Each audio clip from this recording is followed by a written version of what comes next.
Hello mga idol, good morning. Happy Monday na naman tayo ngayon. Pasukan na naman tayo sa ating mga kanya-kanyang trabaho at sa ating mga estudyante. Kaya ano na tayo ngayon? October na tayo ngayon, ano? Sana ingat-ingat tayo lahat mga idol. Kasi kahapon ang lakas ng ulan. Tapos ngayon ay wala na, maigi naman panahon ngayon. Medyo lumabas na si Haring Araw. Kaya mga idol ay ingat pa rin tayo.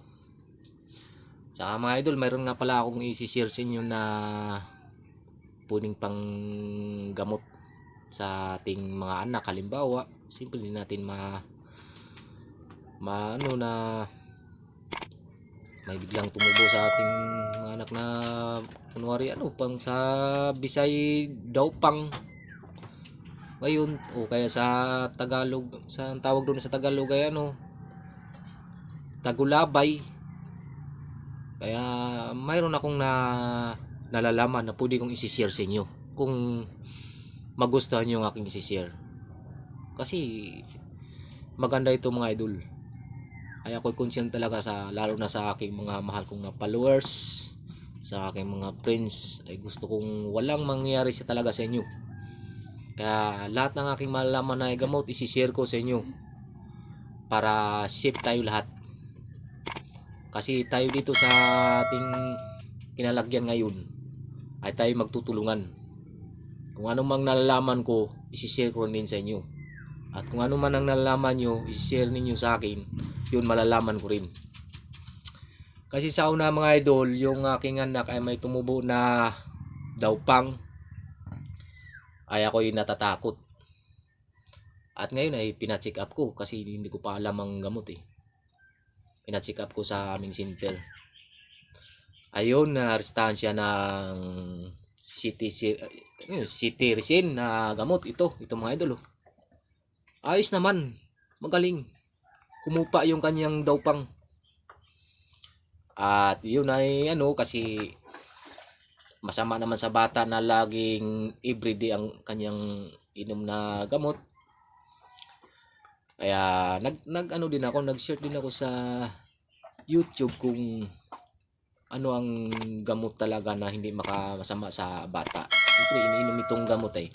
Ang gusto ko ay ano lang, yung lahid lang baga sa katawan. Nag-share ako ay lumabas itong aloe vera gel. Ito ay dulo. Makikita yata ninyo ito. Oh, aloe vera gel, yung 92%. Madali itong mabili itong mga idol sa lahat ng sa mga bilihan ninyo, sa mga tindahan niyo. Magtanong lang kayo aloe vera gel. Mura lang ito, 100 lang.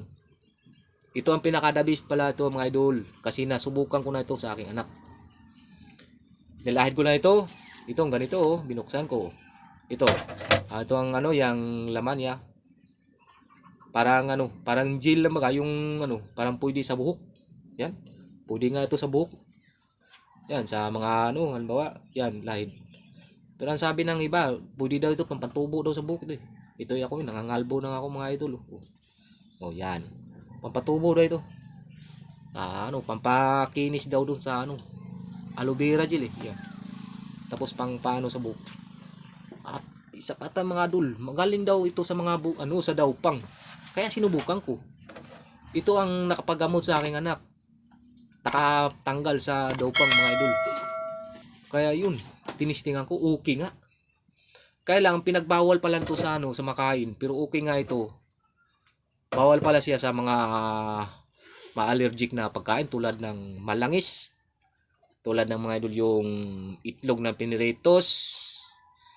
Tapos yung mga isdang makakati, tulad ng mga tulingan, gayon. Saka mga tsokolate, yung matatamis. Yun. Bawal pala dun sa may mga dopang.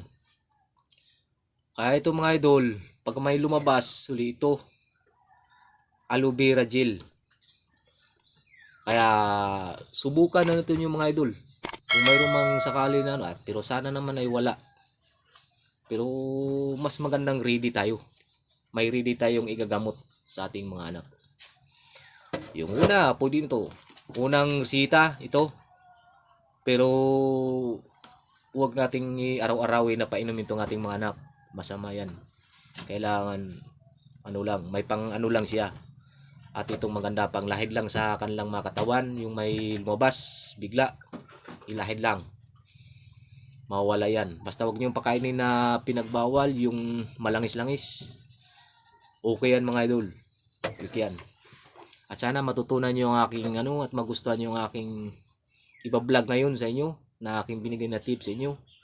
Quality ito mga idol, good quality. Yan. At salamat mga idol.